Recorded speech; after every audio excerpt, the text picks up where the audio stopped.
ॐ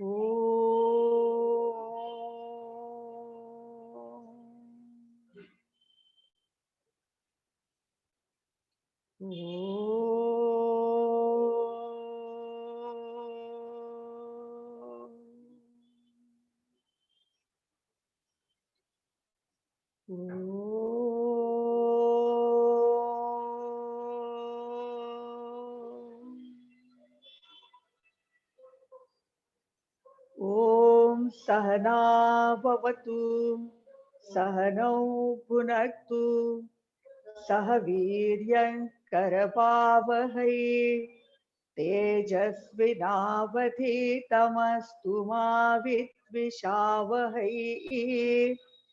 ॐ शान्ति शान्ति शान्तिः। मला माझा आवाज ऐकू येत नाही,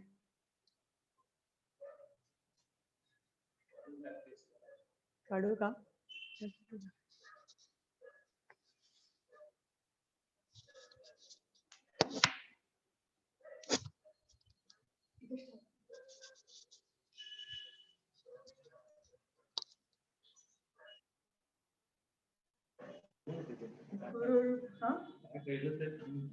हा ते ऐकू येत, माझाच आवाज मला ऐकू येत नव्हता. कदाचित तुम्हाला मला येत असेल, पण मला येत नव्हता, म्हणून मी काढलं. इथे ठेवते.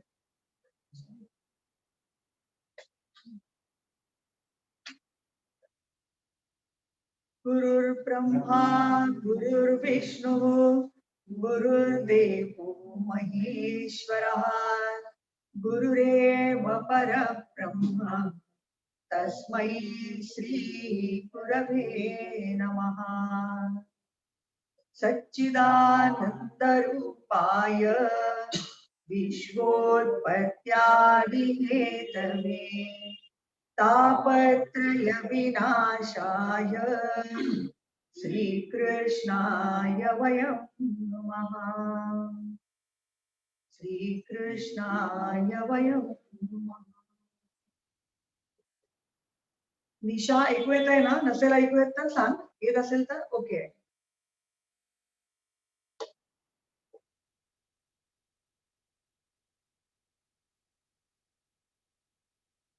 ठेवू का समोर? बंद केलं. ठीक.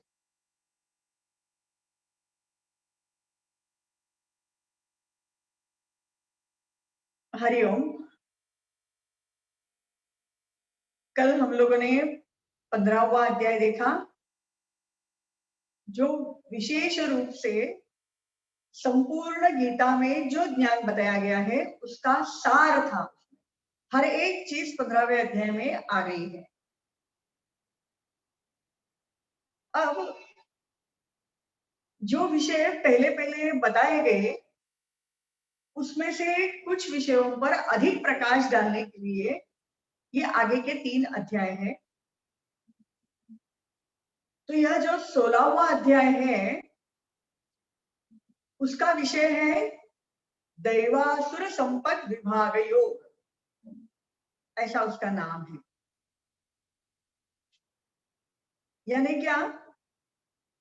दैवासुर मतलब दैवी और आसुर, आसुरी, ये दोनों प्रकार की संपत्ति, उनका विभाग। संपत्ति यानी हम लोग क्या जानते हैं?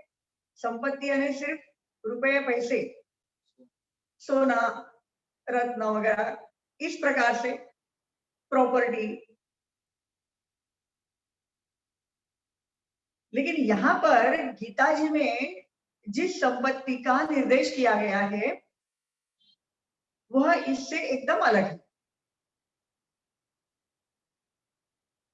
और इसे संपत्ति क्यों कहा गया, ये भी सोचना बहुत आवश्यक है। क्योंकि ये जो लौकिक जगत में हम जिसको संपत्ति मानते हैं वह संपत्ति हमें क्यों चाहिए होती है, क्यों चाहते हैं हम उसको?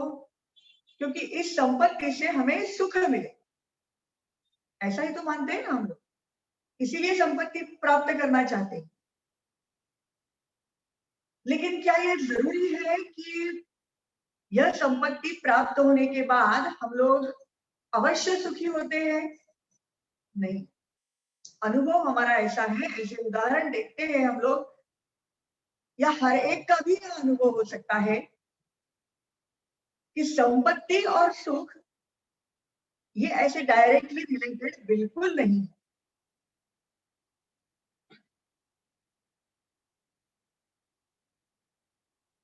और इसीलिए गीता में जिस संपत्ति का वर्णन किया गया है वह सच्ची संपत्ति है जिससे हमें सुख की निश्चित रूप से प्राप्ति हो। और दो प्रकार की संपत्ति इसमें बताई गई। एक है दैवी संपत्ति जिसमें अलग अलग सद्गुणों का वर्णन किया हुआ है जिन्हें हमें धारण करने की आवश्यकता है तो हमारा जीवन सुखी बनेगा। नॉट नेसेसरीली कि आध्यात्मिक उन्नति होगी, वो तो होगी ही, लेकिन आध्यात्मिक उन्नति के लिए ही वो चाहिए सद्गुण, ऐसी बात नहीं। अगर हम लौकिक जीवन में भी, सांसारिक जीवन में भी सुखी होना चाहते हैं तब भी ये सारे सद्गुण जो है हमें बहुत सहायक बनते हैं। तो दोनों प्रकार के सुख देने में ये संपत्ति बहुत सहायकारी है, इसलिए उसको संपत्ति कहा गया है। और साथ साथ आसुरी संपत्ति का भी वर्णन किया हुआ है। वास्तविक इसे संपत्ति कहना भी ठीक नहीं है, वो तो विपत्ति ही है। लेकिन ये जो आसुरी गुण जो रहते हैं हम सबके मन में रहते हैं, दैवी भी रहते हैं, आसुरी भी रहते हैं, दोनों ही रहते हैं। तो ये हमें देखना है 16वें अध्याय में। हाँ? तो इसके जो पहले 3 श्लोक है बहुत ही सुंदर, उसमें कुछ सद्गुण जो है वो गिनाए गए हैं। ये सब इस 16वें अध्याय का यह मुख्य विषय है। ये पहले 3 श्लोक यानी सबसे मुख्य विषय।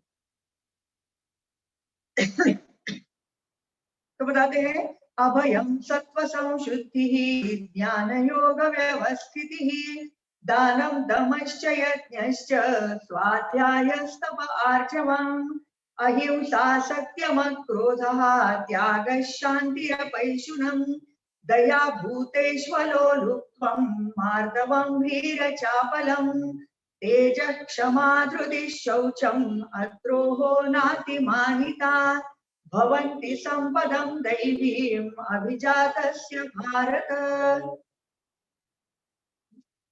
तो ये जो 3 श्लोक है इसमें इनमें कुल 26 गुण गिनाए गए हैं। थोड़ा थोड़ा हम उसके बारे में थोड़ा सा संक्षेप में देख ले। तो सबसे पहले शुरुआत की है इन्होंने अभयम। अभयम का अर्थ क्या होता है कि निर्भयता, किसी चीज का डर नहीं। तो बोलते ये बहुत बड़ी दैवी संपत्ति। देखिए हम जीवन में बहुत बार बहुत चीजों से डरते रहते हैं,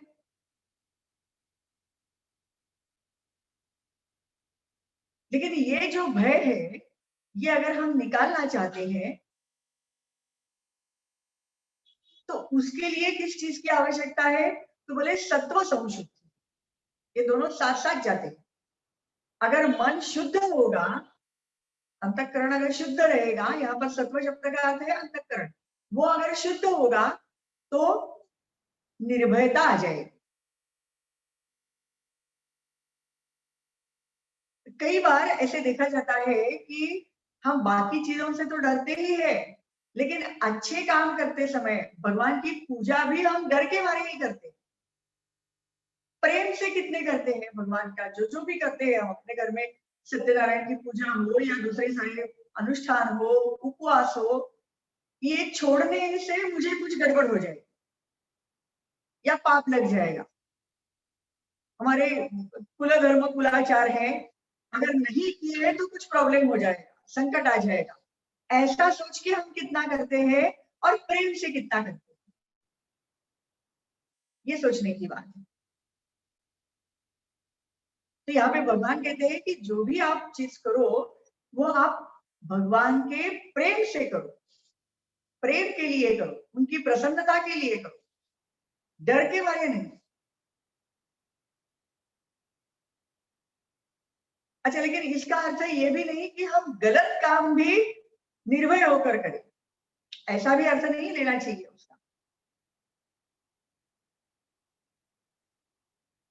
गलत काम करने में भगवान का डर या समाज का डर वो अवश्य होना चाहिए, लेकिन अच्छे काम जब हम करते हैं तो उसमें कभी भी भय के कारण वो नहीं करेंगे, निर्भय होकर।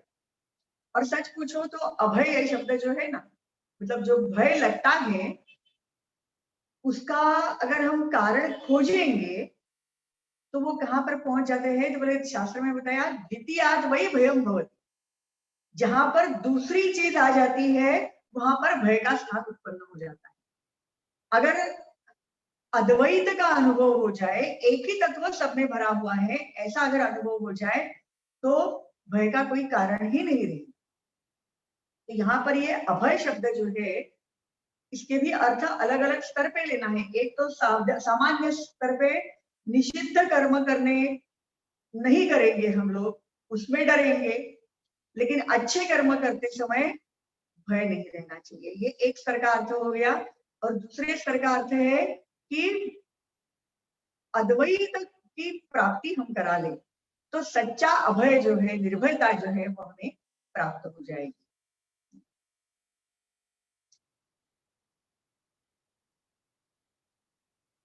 अभयम सत्व संशुद्धि ही ज्ञान योग व्यवस्थिति ही।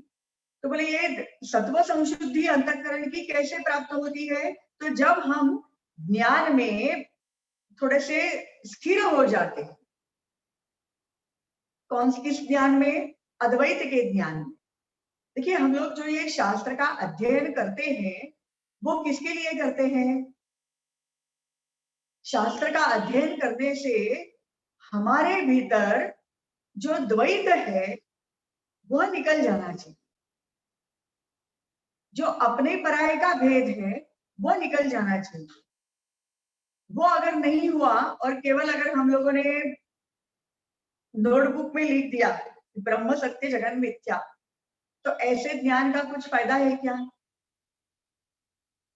ये हमें उसमें व्यवस्थिति का अर्थ है कि हम उसमें स्थित हो जाए, स्थिर हो जाए, अपने आचरण में वो आ जाए, वह ज्ञान हमारा बने। अगर वो ज्ञान हमारा अपना बनता है तभी उसका हमें लाभ मिलेगा। दानम दमश्च यज्ञश्च, दान किसी को कुछ चीज दे देना दान होता है। अच्छे कार्य के लिए देना, अच्छे भाव से देना, जिसको दे रहे उसको नारायण स्वरूप मानकर देना। बहुत सारे पक्ष है दान के भी। दमश्च यज्ञश्च, दम यानी इंद्रियों पर निग्रह, हमारी इंद्रिया जो है वो हमारी काबू में रहे। जैसे हमारी इंद्रियां होती है, इनकी प्रवृत्ति बहिर्मुख होती है, मन जो होता है वो बाहर भागते रहता है।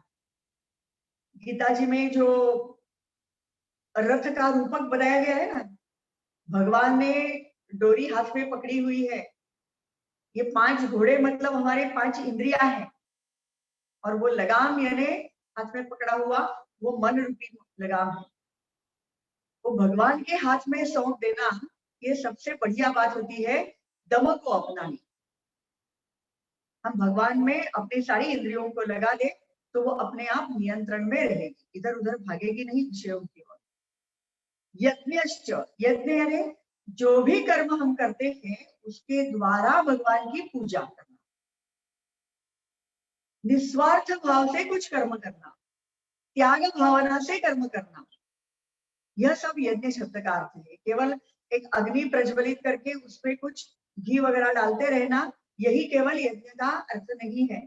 सबके भलाई के लिए, सबके कल्याण के लिए निस्वार्थ भाव से सेवा करना, यह यज्ञ शब्द का अर्थ है, जो कर्म से पूजा भगवान की होती है। स्वाध्याय तप आर्जवम, स्वाध्याय यानी अपने आप का परीक्षण, स्वस्य अध्याय, अध्ययन, अपने आप का अध्ययन करना कि मैं कैसा हूँ, क्या हूँ, अपने ओर बिल्कुल तटस्थ दृष्टि से देखना।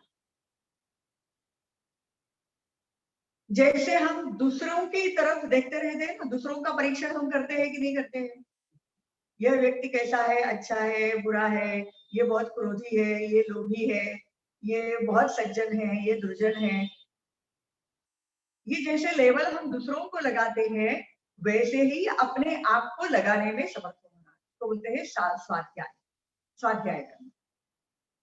हम अपनी ओर कभी ऐसे क्रिटिकली देखते नहीं है, तो वो अगर हम लोग देख सके तो वो सचमुच स्वाध्याय है। स्वाध्याय का अर्थ केवल एक पुस्तक का, एक ग्रंथ का एक पेज पढ़ना, यह स्वाध्याय नहीं है, अपने आप का निरीक्षण। तपो आर्जवम, तपो मतलब तपश्चर्या करना। हम अपने लक्ष्य तक पहुंचने में जो जो कष्ट आए उसको सह लेना और उससे अपने लक्ष्य से विचलित नहीं होने देना अपने आप को, उसको बोलते हैं तप।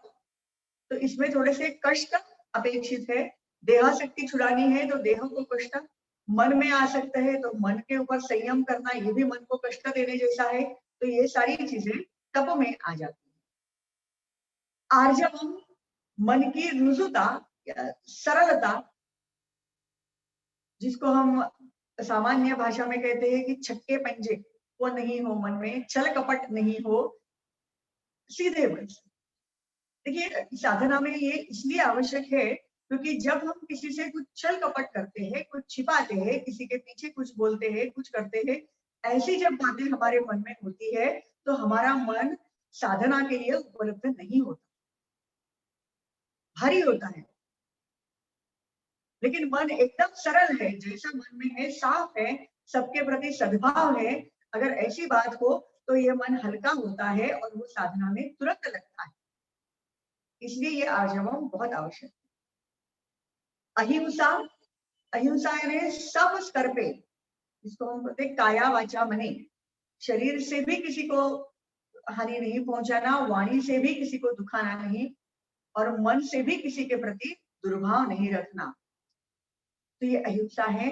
सत्य, जो प्रमाण हो, प्रमाण के आधार पर ही सत्य बोलना, असत्य नहीं बोलना कभी भी। अक्रोध, क्रोध नहीं करना, ये तो बात बात पर हमें आते रहता है, तो बहुत महत्व की क्वालिटी है कि उसमें भी हमारी मन की एनर्जी बहुत खर्च होती रहती है। तो अगर अपने मन को हम थोड़ी सी सहिष्णुता सिखा ले,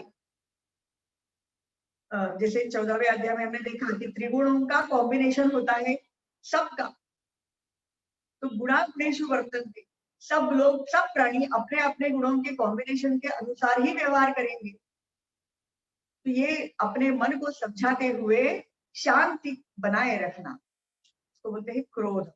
अक्रोध, त्याग,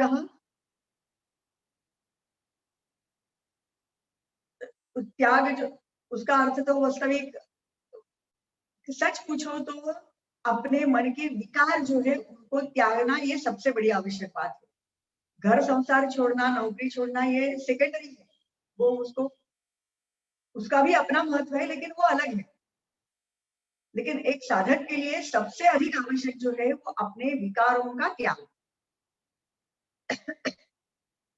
और ये भी बहुत आवश्यक है, उसके बिना हम आगे नहीं बढ़ सकते। शांति, अपने मन को शांत रखना, किसी भी कामना से, काम क्रोध लोभ ये सब विकारों से उसको अशांत न होने देना, ये बहुत आवश्यक है। अपैशुनम, अपैशुनम मतलब किसी के पीछे उसकी निंदा नहीं करना, चुगली जिसको बोलते हैं ना, वैसे नहीं करना, किसी दो व्यक्तियों में झगड़ा नहीं लगाना, कलह नहीं लगाना। दया, सब, दया का अर्थ केवल ऐसे नहीं कि कोई भिखारी आ गया और उसको कुछ दे दिया हमने रोटी, ऐसे नहीं, सबके कल्याण की भावना रखना, ये वास्तविक दया का अर्थ होता है। दया भूतेषु, सब प्राणियों में दया। अलोलुप्त्वम, अलोलुप्त्वम मतलब इंद्रिया जो है उनमें किसी भी प्रकार की, किसी भी विषय की गुलामी न होना, किसी भी आसक्ति के अधीन न होना, इसको बोलते हैं अलौकिक। मार्दवम, मार्दवम मतलब कोमलता, री मतलब लज्जा। लज्जा एक बहुत अच्छा ही गुण है, विशेष रूप से गलत काम करने में लज्जा अवश्य होनी चाहिए। अचापलम यानी स्थिरता, चंचलता न हो, कहां पर, विशेष करके बुद्धि में ये चंचलता न हो, मन में चंचलता नहीं हो, स्थिर रखने की कोशिश करनी। तेज, हाँ, तेज मतलब हम जो कार्य कर रहे हैं वो करने में जो शक्ति चाहिए, जो एनर्जी चाहिए, वो सब होना, उसके लिए आक्रामक होना पड़े तो भी करने की तैयारी रखना। तो ये हमें आगे बढ़ने में बहुत सहायक है, तेज, और विघ्न उससे दूर हो जाती है। क्षमा, एक्चुअली क्षमा भी बहुत ही, उसके बारे में जितना बताए उतना कम है, लेकिन इतना ही जानेंगे हम लोग कि एकत्व के आधार पर क्षमा करेंगे। जैसे गुरुदेव हमेशा जो उदाहरण देते थे कि उंगली अगर हमारे आंख में चली जाए तो हम उंगली को क्षमा करते हैं कि नहीं करते हैं? कितनी बार क्षमा करेंगे? ऐसे कहेंगे कि 4 बार आंख में गई, अभी अभी गई तो उसको मैं काट दूंगा, ऐसे बोलते हैं हमेशा ही। लेकिन वही उंगली अगर मेरी नहीं हो, दूसरी की हो तो क्षमा नहीं कर सकते। तो एकत्व का ज्ञान, जैसे मेरी आंख मैं हूं वैसे ही उंगली भी मैं हूं, ये एकत्व के ज्ञान से जो क्षमा आती है वो मुख्य रूप से है। धृति, धृति यानी विघ्न आने पर भी, रुकावट आने पर भी लक्ष्य से विचलित नहीं होना, धैर्य धारण करना।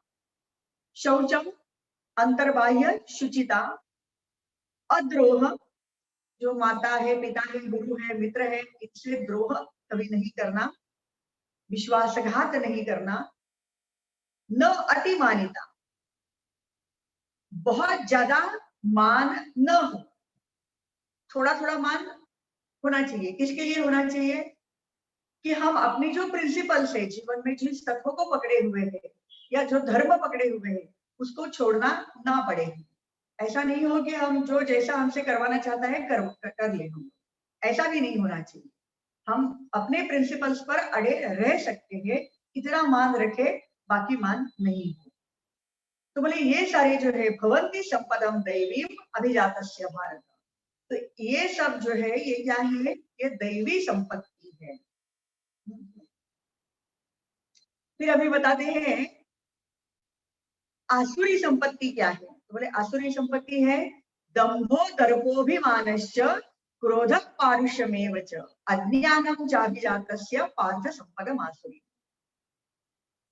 दंभ यानी जो नहीं है उसको वैसे दिखाना, या छोटा काम किया उसको बहुत बड़ा करके दिखाना, उसको बोलते हैं दंभ। दर्प यानी गर्व या अभिमान, अभिमान भी उसका कहा हुआ है, दर्प और अभिमान दोनों ही है। अभिमान में देखिए, दर्प में थोड़ा सा गर्व के रूप में आ जाएगा, घमंड, गर्व, इस प्रकार से। और अभिमानश्च में जिन जिन चीजों के प्रति हम अत्यंत आसक्त है, तादाद में है, जैसे बोलते हैं ना देहाभिमान, ये एक हो गया ना। तो जिन जिन चीजों के प्रति हम बहुत आसक्त है वो सब चीजें इसमें आ जाती है। और ये दंभ दर्प वगैरह जो है ना, ये क्यों आसुरी संपत्ति में माने गए हैं? क्योंकि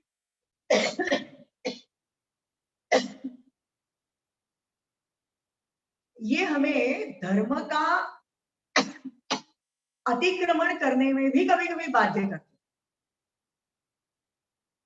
अपने आप को बड़ा दिखाने के लिए हम ये नहीं सोचते कि हम दूसरों को नीचा दिखाते हैं, तो गलत काम करने में भी हमें प्रवृत्त करा देते हैं। इसलिए ये आसुरी संपत्ति है। क्रोध पारुष्य में वच, क्रोध और पारुष्य मतलब कठोर वचन, कठोर बोलना, बोलने में कठोरता हो, जल्दी से सामने वाला जो है वो हर्ट हो जाए, इस प्रकार से नहीं बोलना। भले ही वो सत्य हो लेकिन ऐसे नहीं बोलना चाहिए। तो पारुष्यमेव अज्ञानम, और अज्ञान, इन सबका कारण जो है मूल रूप से जो है वो है अज्ञान। तो बोले ये सब क्या है? आसुरी। भगवान कहते हैं दैवी संपद विमोक्षाय निबंधाय आसुरी मता। ये दैवी संपत्ति जो बोली, मैंने वर्णन किया, वो क्या है? तो बोले ये विमोक्षाय, ये हमें मुक्त करने वाली है, और आसुरी संपत्ति ये बंधन में डालने वाली है। उससे हमारा जो बंधन है, संसार का बंधन, ये और दृढ़ होते जाएगा। और दैवी संपत्ति को अगर हम लोग अपनाएंगे तो अधिक अधिक मुक्त हो जाएंगे, मोक्ष की तरफ जाएंगे। और यहाँ पे भगवान ने बड़ी अच्छी बात अर्जुन से कही हुई है, मां शुचा संपदम दैवीम अभिजातोसी पांडव। तुम शोक मत करो, तुम जन्म से ही दैवी संपत्ति से युक्त हो, तुम्हें दैवी संपत्ति ही अधिक है। हमारे भीतर कौन सी है? ये हम लोगों को स्वाध्याय करना है कि हमारे भीतर कौन सी है। लेकिन गीता सुन रहे इतनी तो दैवी अच्छी होनी चाहिए, ज्यादा होनी चाहिए। तो मां शुचा, उसके लिए शोक करने की आवश्यकता नहीं। लेकिन ये दैवी संपत्ति कैसी बढ़े और जो भी आसुरी है उसको कैसे हम निकाल देंगे, इसके बारे में अवश्य सोचने की आवश्यकता है। भगवान कहते हैं कि द्वौ भूत सर्गौ लोकेस्मिन् दैव आसुर एव च।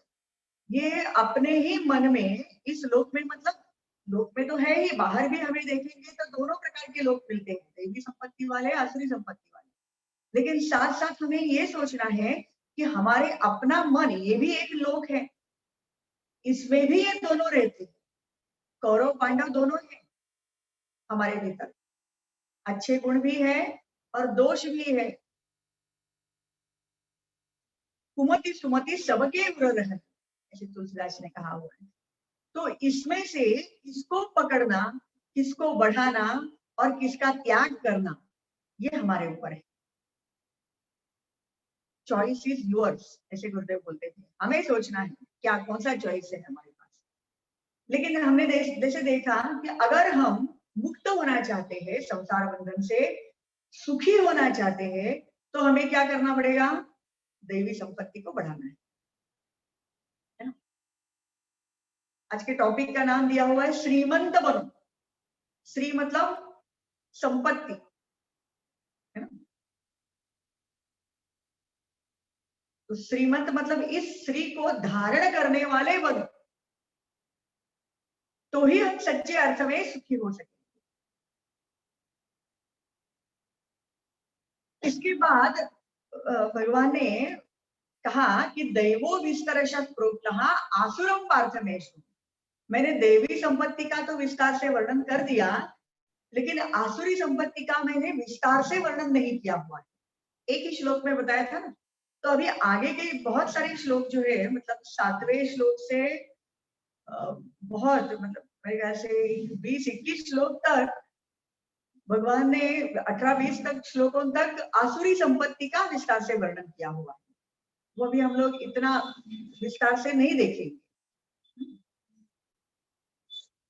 लेकिन कैसा रहता है वो व्यक्ति? असत्यम अप्रतिष्ठन्ते जगदाहुरनीश्वरम अपरस्पर संभूतम किमन्यत् काम हेतुकम नष्टात्मानः अल्पबुद्धयः काममाश्रित्यः, काम के अधीन रहते हैं, कामों को भोग परमाः, काम भोग करते हैं और कहते हैं कि बस यही, इतना ही है, एतावदिति निश्चिताः, बस यही सुख है, जीवन में आते हुए हमें इतना ही करना है। काम क्रोध परायणाः, काम और क्रोधन के परायण रहते हैं, भगवत परायण नहीं रहते हैं। क्या कहते हैं? ईश्वरोहम हम भोगी सिद्धो हम बलवान सुखी। आसुरी संपत्ति वाले भी अपने आप को सुखी मानते हैं, बलवान मानते हैं, और क्या कहते हैं? मैं ईश्वर हूं, मेरी ही पूजा करो, ऐसे कहते हैं। हम कहेंगे कि हम तो नहीं कैसे कहते हैं ऐसे अपने आप को कि मैं ही ईश्वर हूं, लेकिन हम पूजा अपनी करते हैं कि नहीं? अपने देह की ही पूजा करते हैं कि नहीं करते हैं? अपने मन की ही पूजा करते हैं कि नहीं? तो ईश्वर हम, मैं ईश्वर हूं, ऐसा भले ही नहीं कहते हैं, लेकिन अपने आप की हम पूजा बहुत करते रहते हैं। कोन्योस्ति सदृशो मया, मेरे जैसा कौन है, ऐसा भी लगता है कि नहीं लगता है? बहुत लगता है कि मैं एकदम विशेष हूँ। अनेक चित्त विभ्रांताः मोहजाल समावृताः, बहुत अनेक अनेक चीजों में हमारा मन अटका हुआ रहता है, भटकते रहता है, ऐसा सब वर्णन किया हुआ है। अहंकारम बलम दर्पम कामम क्रोधम च संश्रिताः, तो भगवान क्या बताते हैं कि बोले ऐसे जो लोग हैं, क्षिपाम यजस्रमम अशुभान आसुरीश्चैव योनिषु, मैं क्या करता हूँ, ऐसे लोगों को मैं अशुभ योनियों में, आसुरी योनियों में डालता हूँ, या अशुभ लोकों में डालता हूँ, यानी नरक में डालते हैं भगवान, नरकों में डालते हैं या नीचे योनियों में उनको भेज देते हैं। तो भगवान ने स्वयं बोला हुआ है, इसका मतलब इसका परिणाम क्या होता है और नरक कैसे होता है समझ लेना चाहिए। ऐसे काम करने वाले लोग से नरक की बाकी तो छोड़ दीजिए आप कि क्या उसमें तेल में, गरम तेल में डालते हैं, पकौड़े बनाते हैं हमारे, ये सब वर्णन तो मिलता ही है।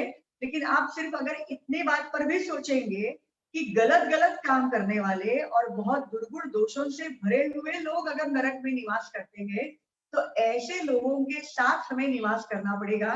क्या ये कम दुखदायी होगा? और क्या नरक का वर्णन चाहिए? ऐसे लोगों के साथ रहना यही वास्तविक नरक है, ऐसे रहना पड़ेगा। तो ये अत्यंत दुखदायी ऐसा उसका ये रहेगा। और सच पूछो तो यहाँ पर भगवान ने कहा कि मैं ऐसे लोगों को नरक में डाल देता हूँ या अशुभ योनियों में डाल देता हूँ, लेकिन वास्तविक भगवान डालते हैं कि हम अपने कर्मों से जाते हैं वहां पर। जब एक न्यायाधीश किसी को जेल में डाल देता है, तो उस न्यायाधीश में उस व्यक्ति को, अपराधी को जेल में डाल दिया 10 साल के लिए, या वो व्यक्ति अपने कर्मों से ही गया है, अपने कर्मों का फल है। त्रिविधम नरकस्येदम देशेदम द्वारम नाशनमात्मनः काम क्रोधस तथा लोभः तस्मात् एतत् त्रयम् त्यजेत्। तो बोले इस नरक से अगर हम बचना चाहते हैं तो उसके ये जो 3 द्वार है, इन 3 द्वारों से पीछे रखिए, आप अंतर रखिए। कौन से 3 द्वार? काम, क्रोध और लोभ, सबसे मूल रूप में। बाकी तो बहुत सारे हैं उसके कॉम्बिनेशंस और आगे उनकी प्रजा बहुत है, लेकिन मूल रूप से ये काम, क्रोध और लोभ है। इनसे अगर अपने आप को बचाएंगे, इस द्वार के नजदीक भी नहीं जाना है, पता नहीं पीछे से कौन धक्का दे दे और हम नरक में चले जाएंगे। इसलिए इन 3 द्वारों के बहुत पीछे रह जाए।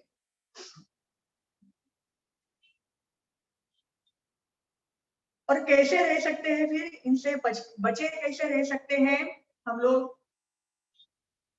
तो इसके लिए एक बहुत अच्छा उपाय यहाँ पे बताया हुआ है। तो बोलते हैं यश शास्त्र विधि मुत्सृज्य वर्तते कामकारतः न स सिद्धिम वाप्नोति न सुखम न पराम गति।